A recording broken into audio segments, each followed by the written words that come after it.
북한의 영원한 동지 김일성 암살설. 안녕하세요, 조사꾼입니다. 오늘 다뤄볼 내용은 과연 김정일이 자신의 아버지 김일성을 암살했는가라는 내용입니다. 아버지와 아들, 북한의 역대 최고사령관 김일성과 김정일. 모두 아시다시피 김일성은 북조선인민위원회, 즉 북한을 설립한 위원장이죠. 김일성은 90년대 초반 스스로 배변 활동 조절하지도 못하고 서 있기도 힘든 몸 상태로 하루하루가 위태로운 병든 노인 상태였습니다.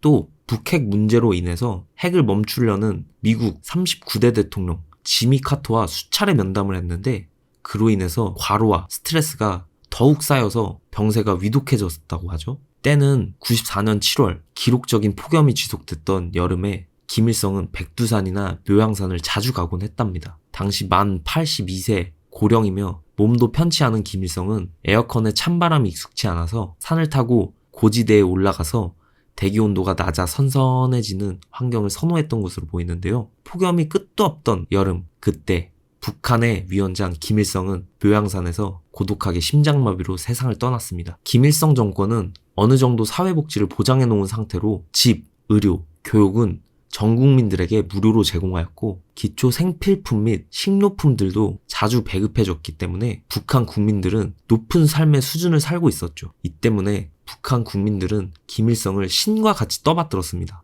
갑작스런 94년 7월 8일 신과 같은 김일성 사망 소식에 그 사나이 김일성 수령을 따라간 호위성원들과 주치인원은 뭐했냐 씨 라는 말이 북한 전역을 떠들썩하게 만들자 이에 김일성을 호위하던 측근들은 아침 9시까지 김일성 수령날이는 고저 깨어나지 않았습니다. 우리가 수령날이 늦잠을 주무신다고 해서 명령이 없는데 문을 열고 들어가 볼 수도 없는 것이고 가만히 대기만 하고 있다가 같이 동행했던 간부 하나가 수령날이 벌써 시간이 이렇게 됐습니다 라고 수령께 말했지만서도 계속 수령이 반응이 없어가지고 문을 열고 들어가 봤는데 어이구 이미 심장마비가 진행된 지 많이 지났을 때지라 라고 증언했어요. 전세계 대통령들과 마찬가지로 김일성은 어딜 가도 옆에 부관들, 호위원들, 그리고 주치의까지 동행했었죠. 너무나 고령이며 몸도 편치 않은 상태에서 과로가 지속되어 오늘 내일 쓰러져도 이상하지 않은 몸 상태이기 때문에 당연히 심장마비가 온 겁니다. 김일성이 사망한 날 또 다른 슬픈 비화가 숨겨져 있습니다. 쓰러진 김일성을 발견한 뒤 심장이 멈춰진 사실을 파악한 주치의는 심폐소생기가 없어서 아무런 액션을 취할 방법이 없었다고 합니다. 곧바로 부관들은 평양 김정일에게 보고를 하였고 김정일은 심폐소생기와 여러 의사들을 헬리콥터에 태워 묘향산에 보냈다고 하죠. 하지만 그날 비가 억수로 많이 쏟아지는 날이었죠. 바람이 거세고 비가 오는 악천후 상황에서 착륙을 할 수 없었지만 어쩔 수 없이 억지로 착륙하는 도중 바람에 의해 심폐소생기는 땅으로 곤두박질 쳐서 떨어졌고 그 자리에 폭발해서 옆에 있던 의사들은 모두 죽게 되었습니다. 그 의사들은 무슨 죄가 있습니까?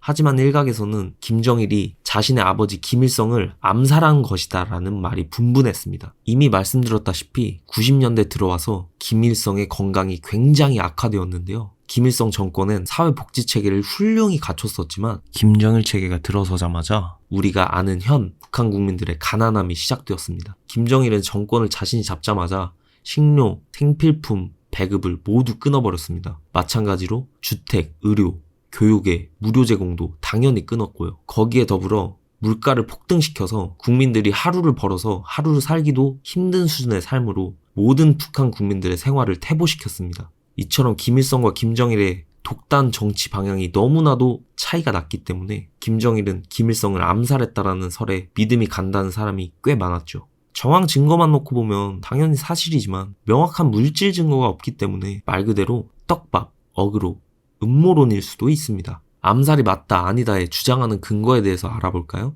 암살이다 측 근거 1번 실권은 아무리 김정일에게 있어도 수령 자리는 김일성이 가지고 있었다. 김일성이 힘 빠진 호랑이더라도 북한 모든 곳에 권력을 행사하기 위해서는 수령 자리가 당연히 탐났을 것이고 그 자리에 올라가는 방법은 김일성 암살밖에 답이 없었다. 2번 권력의 불안 요소로도 판별됐던 김일성은 죽일 이유도 마땅히 없지만 살려줄 이유도 마땅히 없었기에 의료진을 철수시키는 것만으로도 간접적 암살이 쉽게 가능하기 때문에 암살을 했을 것이다. 3번 김일성은 개방하려 했고 통일하려 했고 국민들에게 복지사회도 잘 만들어줘서 자신이 원하는 정치 방향과 색깔이 너무 달라 암살했다라는 근거. 4번. 김일성이 김정일에게 내준 권력을 모두 회수하려 했기 때문에 암살했다는 근거. 90년대 초반 실권은 이미 김정일에게 다 넘어간 상태였어도 북한에서 김일성은 신과 같은 존재. 권력을 다시 찾고 싶은 김일성이라면 고위 간부들을 한 곳에 불러놓아 말 한마디 하면 김정일에게 쥐어졌었던 실권 빼앗기는 누워서 껌먹기 수준으로 가능하다는 근거. 암살이 아니다 측. 1번.